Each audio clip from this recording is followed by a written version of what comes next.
Hello ladies and gentlemen, welcome to another perfume review video. My name is Naz. This is my channel, the King of Hidden Gems.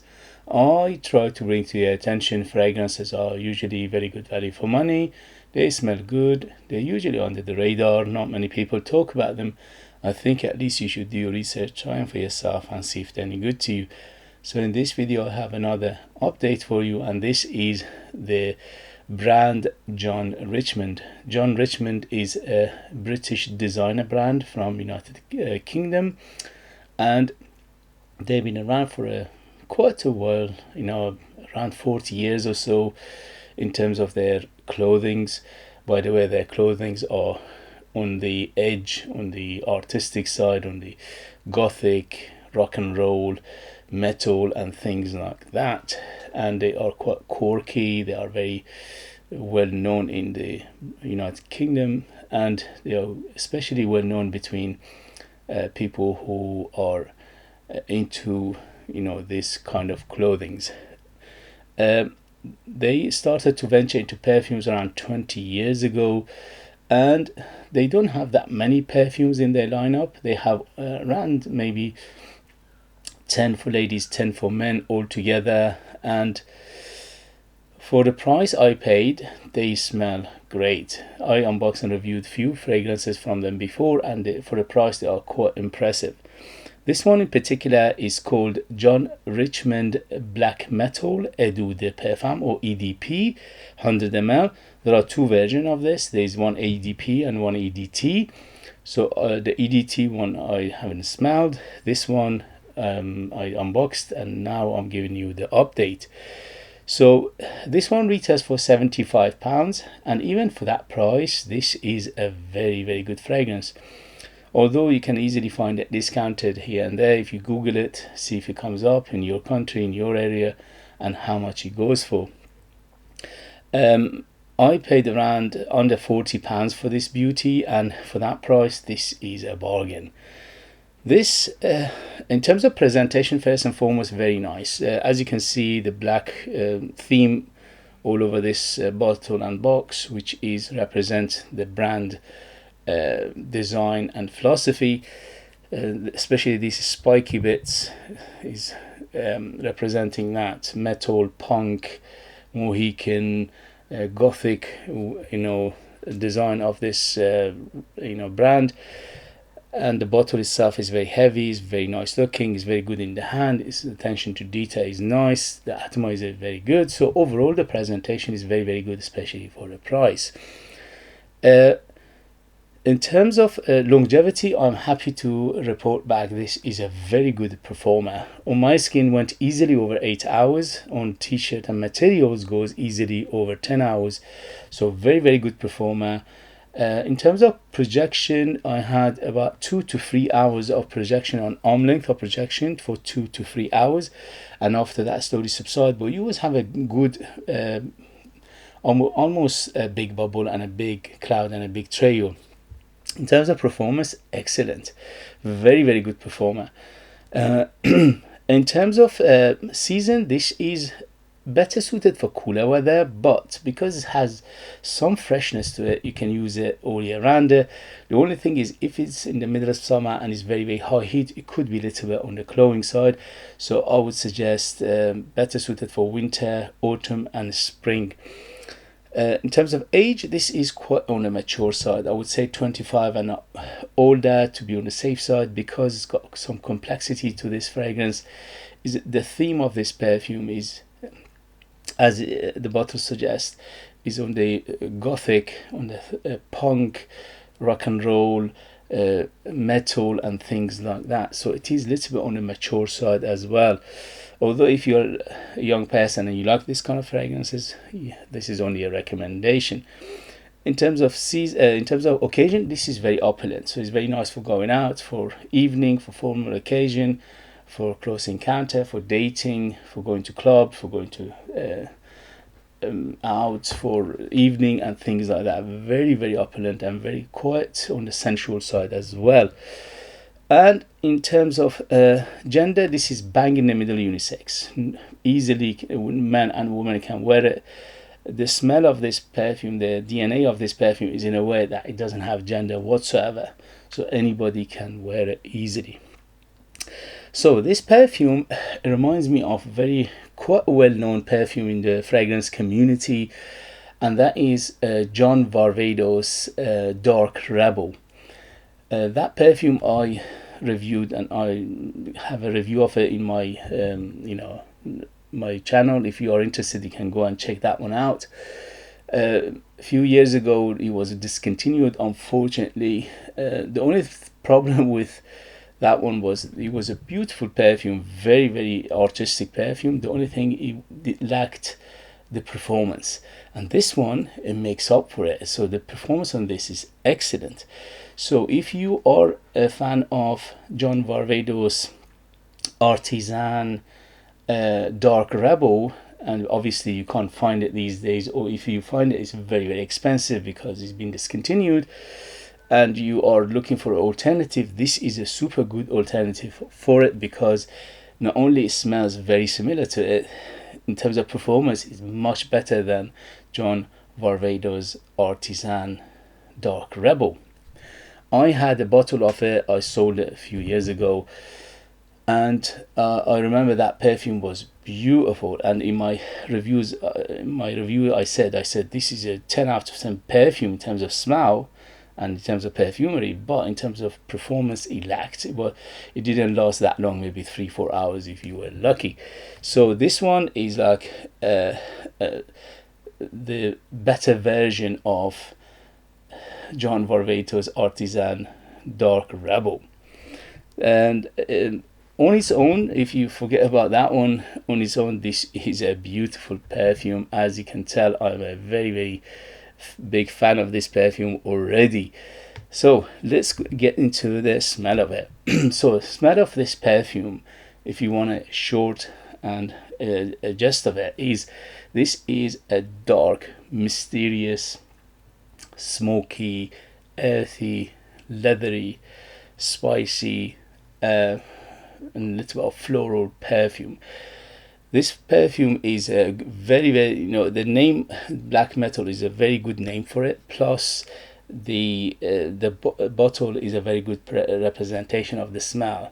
What you see, what you get. So it is on the Mohican, on the metal, on the rock and roll, on the Gothic side of things. If you like this kind of perfume, this is a very good perfume for that. So let me read you the ingredients and we'll take it from there. So on top we have LME resin. Oh, by the way, there is on Fragrantica, there is a perfumer mentioned for it. Where is she? There is a lady. Oh, where is the perfumer? Sorry about that, guys. Just give me a sec. Yeah. So Mylene Alran. I never heard of this perfumer before, but she looks very young, so that's probably the reason. I'm telling you, it doesn't matter if she's young and inexperienced, but she's done a fantastic job in here, because the way she blended and made this perfume, it shows her maturity and her knowledge. Anyway, so this perfume came out in 2021 and is EDP 100ml. As I said, it retails for £75, but you can find it discounted here and there. Alright, LME resin on top, bergamot and lemon. In the middle we have black rose, davana and mathoniol, and the base we have leather, patchouli, tonka bean and amber. Everything in here I get distinctly, and I get more stuff. For example, I get cinnamon, I get incense, and I get some white floral aspect to this perfume. I get some booziness. I get some tobacco, which is not mentioned in the note breakdown. The tobacco in here is quite prominent, and the tobacco in here is quite ashy, it's quite dusty. It is on the cigarette or pipe tobacco to some extent. Look of it, it's a little bit on the honey side as well, not too much, but a little bit on the herbal side as well. So these things, they are not mentioned, which I get from my own experience on my nose. And now let's see what they say. So LME, yes, there's the LME resin in here, and it's quite resinous, and giving it that resinous feel very distinctly. it is incense in this perfume as well, which is making it a little bit smoky, a little bit on the dark side. The bergamot lemon here, they open up with the bergamot lemon, but they won't last that long, maybe 5-10 minutes, and they disappear because there are so many heavy hitters in this perfume. The rose in here is a very interesting rose, because the rose they utilize in here is similar to rose they utilize in Noir de Noir by Tom Ford.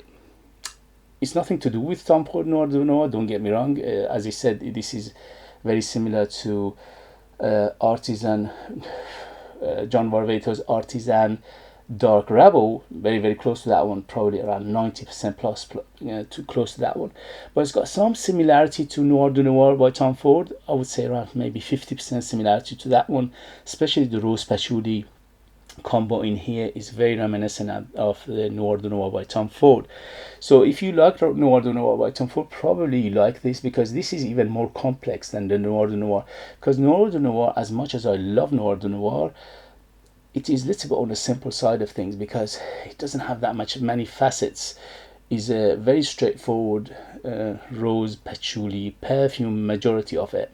The rest of it has some nuances, but that's the majority of the perfume you're getting. Here you're getting layers and layers of nuances and facets and different accords and different notes in here, which is making it very interesting and very complex, same as the John Varvatos Artisan Dark Rebel. Okay, because that one was very complex as well.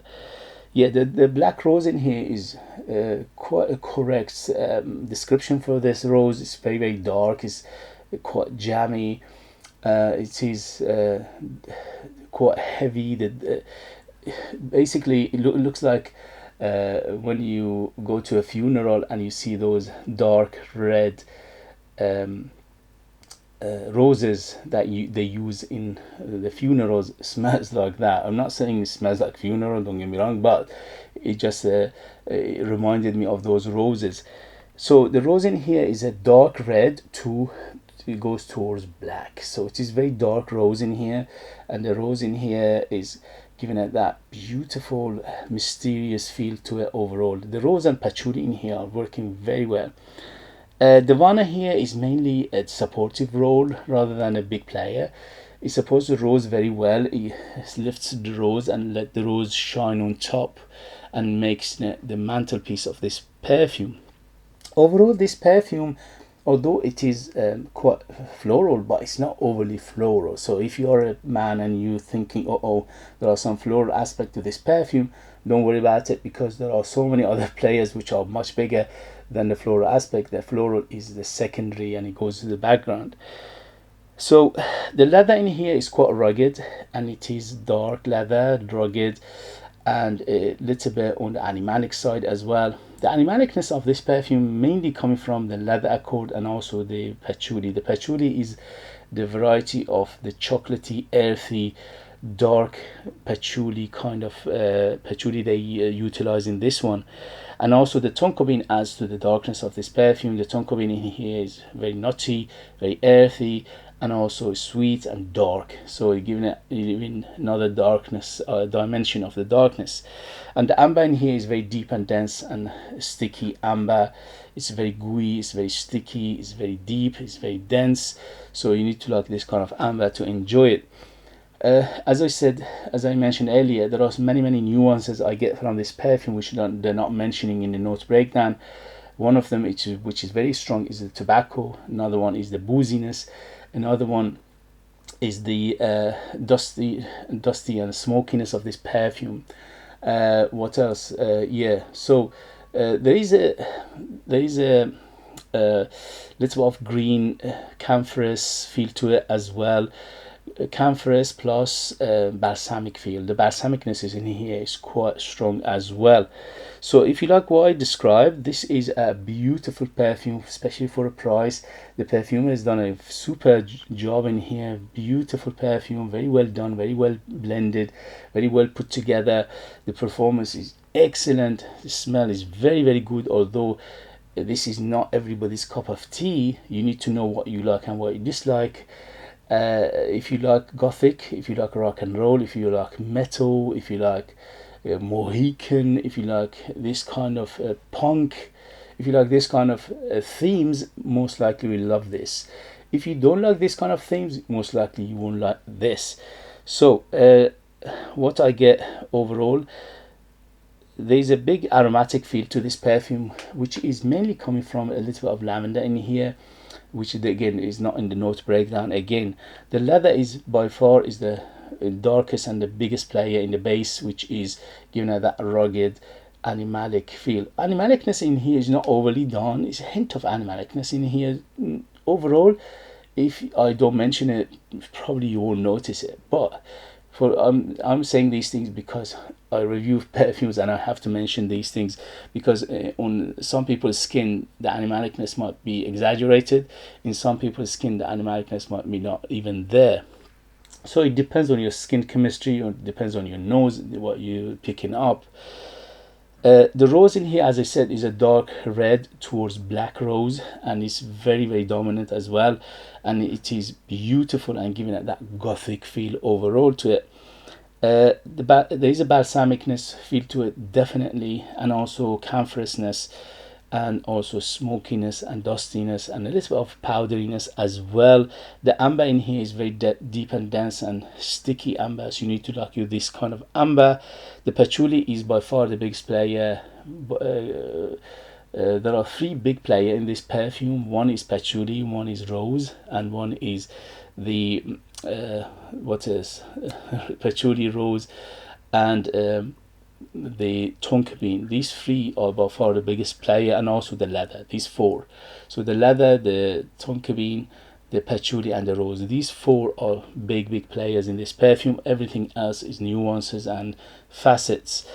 Citruses, as I said, hint of citrus in the beginning, but it disappears very quickly after 5-10 minutes.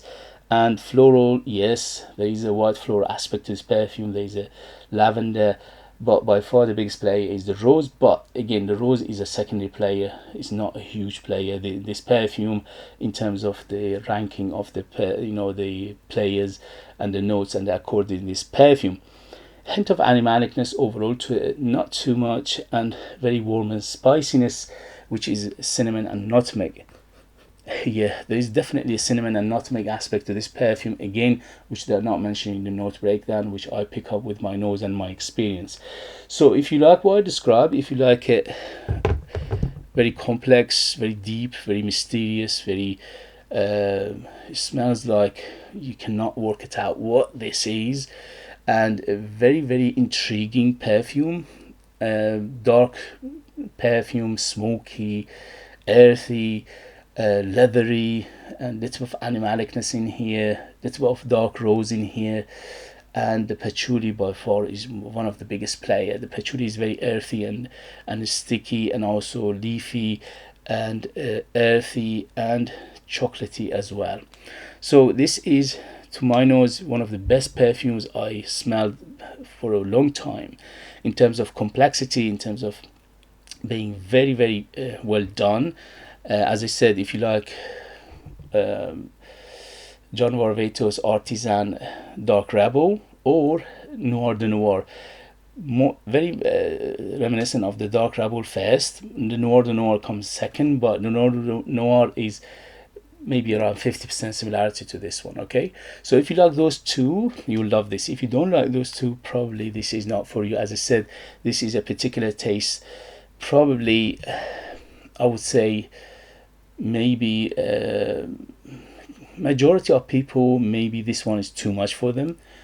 Although for me, as a collector, as somebody who's been around perfumes for a long time, this is a absolute gorgeous fragrance, gorgeous perfume.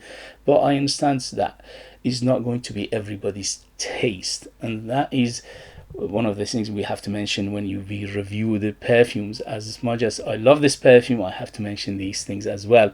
Okay guys, if you have it, if you know it, if you tried it, let us know your experience. That would be useful for others to read. If you like what I do, if you find it useful, informative, valuable, or entertaining, please don't forget to hit those buttons. This way you help me, you encourage me, you motivate me to bring you perfumes like this in future that nobody else is mentioning, that nobody else is talking about. They don't get the limelight, they don't get the mention, they don't, basically they get lost in the shuffle, and they get lost between those big names and big companies, which is a shame, because look at this beautiful perfume.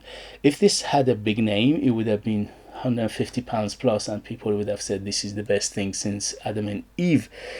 Okay, if you want to purchase one of my own perfumes, I'm a perfumer myself. I make my own line of perfumes. I'm the perfumer, I'm the artist, I'm the worker. So there are true handmade perfumes just for you lucky people in the United Kingdom. I leave them in the link as well. They are super artistic, super unique, very, very long lasting. And I put more than 60% pure perfume oils in my perfume, which is unheard of, and that makes them a huge personality, big performers. And the second you smell them, you think, why nobody else makes perfume like this? Okay, they are very, very unique. I leave them in the link as well. As always, thank you for watching, thank you for your support and love, and I'll see you later. Bye.